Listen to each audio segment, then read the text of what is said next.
안녕하십니까, 홍철기입니다. 오늘은 2023년 7월 19일이고요. 아침 뉴스 시작하도록 하겠습니다. 대단한 일이 벌어졌습니다. 이화영이 김성태의 대북송금 대납, 그 중에서도 이재명 방북비 대납을 이재명에게 보고했다고 밝혀버렸습니다. 이제는 끝장났습니다. 이렇게 되면은 전에 미국에서 입장이 나왔던 거와 마찬가지로 대한민국에서 적절한 처벌이 이루어지지 않는다면 FBI가 이재명 잡겠다라고 현상수배할 수밖에 없고요. 그리고 신병인도 요구를 할 수밖에 없습니다. 이렇게 되면은 이재명 결국 관타나모에서 평생을 살아야 되는 상황이 벌어지는데요. 우리나라에서는 여적죄로 처벌을 하지 않으면은 결국엔 권도영 사례처럼 우리나라에서 살다가 미국으로 넘어가서 남은 인생을 보내는 형국이 될지도 모르겠습니다. 관련된 소식 여러분들께 소개해 드리도록 하겠습니다.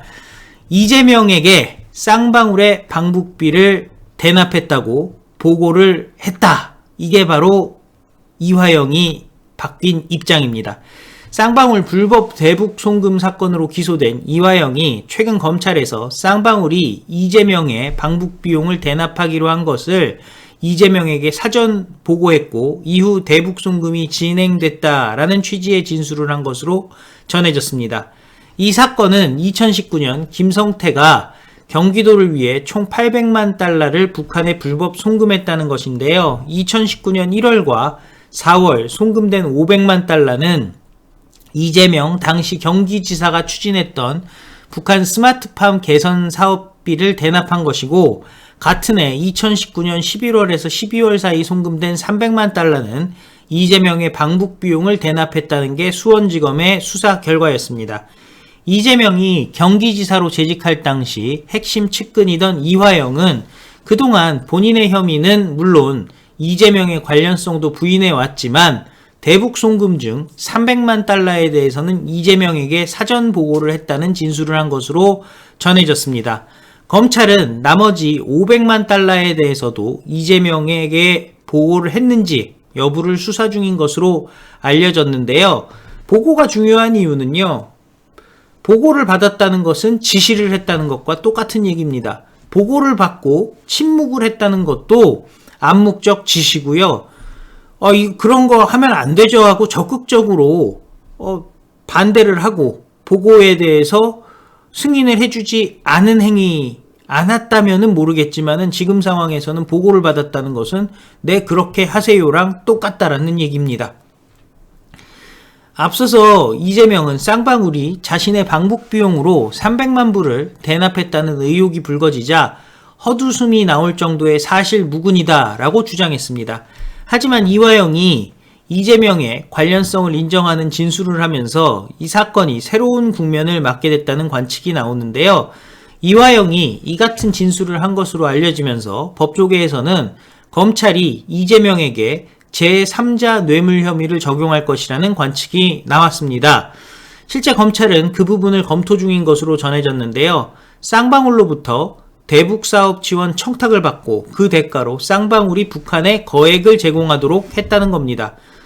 김성태도 이를 뒷받침하는 진술을 하고 있습니다. 제3자 뇌물 혐의는 이재명이 성남FC 불법 후원금 사건으로 기소됐을 때 적용된 혐의이기도 한데요. 자, 결국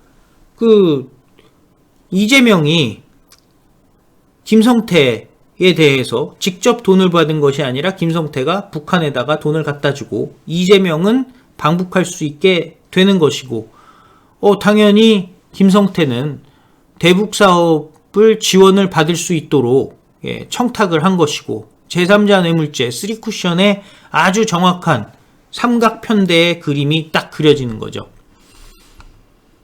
이화영은 대표적인 이해찬계 정치인으로 이재명과 이해찬의 연결고리를 한 것으로 알려져 있습니다. 이를 통해서 이재명은 민주당 내 입지를 넓히면서 대선 후보가 될 수 있었다는 겁니다. 어느 순간 이해찬이 친명의 좌장이 돼버렸죠. 법조인들은 이화영은 대장동 사건에 등장하는 유동규와는 급이 다른 정치적 비중을 가진 인사다라고 얘기하고 있습니다. 이화영이 쌍방울 돈으로 이해찬의 사무실 비용을 지원했다는 의혹도 제기돼 왔습니다. 자, 이재명은 2018년 경기지사에 취임한 직후 새로 만든 평화부지사 자리에 이화영을 앉히고 대북 사업을 맡겼습니다. 이후 이화영이 북한 광물 개발 등 대북 사업을 추진하던 쌍방울과 얽히면서 800만 불 불법 대북 송금에 관여했다는 게 검찰 수사의 결과입니다. 김성태는 그동안 검찰 조사에서 2019년 11월부터 12월 사이에 북한 측에 300만 달러를 보냈는데 이 돈은 이재명 당시 경기지사의 방북을 위한 비용이었다라고 진술했습니다. 그에 앞서 이재명은 2019년 5월 북한의 조선 아태평화위 위원장 김영철이에게 자신을 포함한 경기도 경제시찰단을 북한에 초청해달라는 편지 형식의 공문을 보낸 것으로 알려지고 있습니다. 김영철은 2010년 천안함 폭침과 연평도 포격 등을 지휘한 정찰 총국장 출신인데요. 한마디로 우리 대한민국에는 불구대천의 원수라고 할 수 있습니다. 공문을 보낸 지 2달 뒤인 2019년 7월 경기도와 대북교류단체인 아태협이 필리핀 마닐라에서 공동 개최한 아시아 태평양의 평화 번영을 위한 국제대회에서 김성태는 북한의 대남 공작기관인 국가안전보위부, 현재 국가보위성인 보위성 소속인 공작원 리오나미를 만납니다. 이때 김성태가 이재명이 다음 대선을 위해 방북을 원하니 협조해주세요 라는 취지로 말을 하자 리오나미는 방북하려면 벤츠도 필요하고 헬리콥터도 띄워야 된다 라고 답했다는 겁니다. 이에 김성태는 그 정도 현금을 준비하긴 어려우니 한 300만 달러로 하자라고 얘기했고 리오남도 동의했다는 겁니다. 법조계와 정치권에 대한 취재에 따르면 이화영은 기존 입장을 바꿔서 300만 달러에 대해 이재명에게 사전 보고를 했다고 진술했다는 겁니다. 18일 수원지법에서 열린 재판에서도 이화영 측의 태도의 변화가 나타났습니다. 이화영의 변호인은 그동안 이화영은 이재명 당시 경기지사의 방북비용 대납 요청에 대해 전혀 모르는 일이고 관여하지 않았다라는 입장이었지만 최근 검찰 조사에서 쌍방울의 방북을 한번 추진해달라는 말을 했다고 진술했다라고 밝혔습니다. 모든 혐의를 부인해왔던 기존의 입장을 번복한 셈입니다. 다만 이화영 측은 방북 추진 요청에서 더 나아가서 방북 비용을 대납해달라고 쌍방울에 요청했는지에 대해서는 자세한 입장을 밝히지 않았습니다. 쌍방울이 대북 송금했던 나머지 500만 달러에 대해서 김성태는 재판의 증인으로 나와서 자신이 북한 스마트팜 사업비 500만 불을 경기도 대신 내게 된 경위를 상세히 증언했습니다. 2018년 11월 중국 선양에서 북한의 김성애 조선 아태평화위 실장 박철 부위원장을 만나 밤낮으로 식사와 술자리를 가졌고 그 자리에서 경기도 대신 500만 달러를 내기로 했다고 밝혔습니다. 김성태는 북한에 500만 달러를 주는 것은 이화영의 입장이 어려운 것도 있지만 이재명과 경기도에 잘 보이고 싶은 마음도 있었기 때문이다 라고 증언했습니다. 쌍방울도 북한에서 사업을 해보고 싶었다 라면서 저희 뒤에 경기도가 있고 경기도 뒤에는 강력한 대권주자가 있었기 때문이다 라고 얘기를 했습니다. 검찰은 이화영이 500만 달러 지원도 이재명에게 보고했는지를 조사하고 있다고 합니다. 그동안 김성태는 입장 정리가 되지 않았다면서 법정 증언을 피해왔습니다. 검찰 진술과 달리 법정에서 거짓말을 하면 위증죄를 처벌받게 됩니다. 그러다가 7월 11일 재판부터 적극적으로 증언하기 시작했는데요. 그 재판에서 김성태는 2019년 1월 17일 중국 선양에서 북측 인사와 경기도 관계자들과 저녁 자리에서 이화영이 이재명에게 직접 전화를 걸어 바꿔줬다고 얘기를 했습니다. 김성태는 당시 통화에서 이재명에게 앞으로 북한 관련된 일을 열심히 해보겠다고 하자 이재명이 열심히 하세요 라고 말했다는 겁니다. 김성태는 증언 도중 이화영을 향해 이제는 본인도 좀 내려놓을 때가 되지 않았습니까? 라고 말하기도 했습니다. 이화영은 처음 국회의원이 된 2004년 무렵부터 김성태와 알았고 서로 호영호재하는 사이로 지냈다고 합니다. 지난 2011년부터 쌍방울그룹 고문과 사회이사로 활동했던 이화영은 쌍방울에서 3억 2천의 정치자금과 뇌물을 받은 혐의 등으로 기소돼 있는데요. 자, 이렇게 이화영이 이재명에 대해서, 방북에 대해서 다 부른 그 시점에 북한은 좀 전에 SRBM 단거리 탄도미사일 2발을 쐈습니다. 일본 앞바다에 떨어졌다라는 얘기가 나오고 있는데요. EEZ 바깥쪽이라는 얘기죠.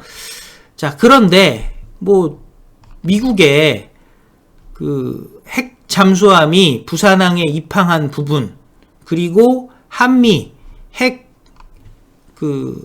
위원회가 출범을 한 부분에 대해서 반발한 것이다 라는 얘기가 나오고 있는 것인데요.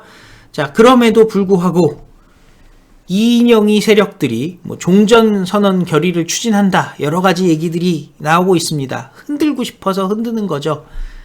흔들어야 되니까 흔드는 겁니다. 하지만 윤석열 대통령 흔들리질 않습니다. 우리 국민들도 이제는 북한의 도발이라면 지긋지긋합니다. 종전선언이라면은 콩으로 매주를 쓴다고 해도 믿을 수가 없는 단계까지 왔습니다. 종전선언 하면 유엔사가 해체되고 미군이 철수하는데 누구 좋으라고 하는 겁니까?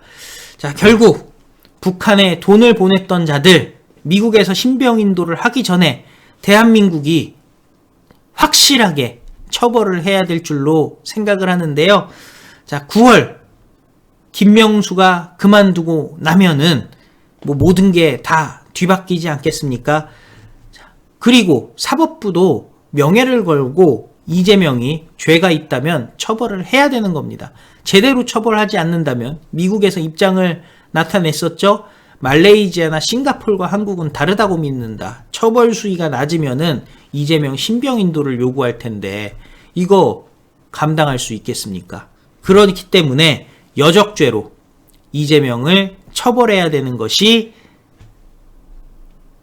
검찰 수사 결과가 나온 이후에 유일한 해법이 아닌가 싶습니다. 시청해주셔서 감사드리고 또 필요한 뉴스 여러분들께 다시 찾아뵙도록 하겠습니다. 다 같이 외치겠습니다. 우리는 승리합니다. 감사합니다. 안녕히 계십시오.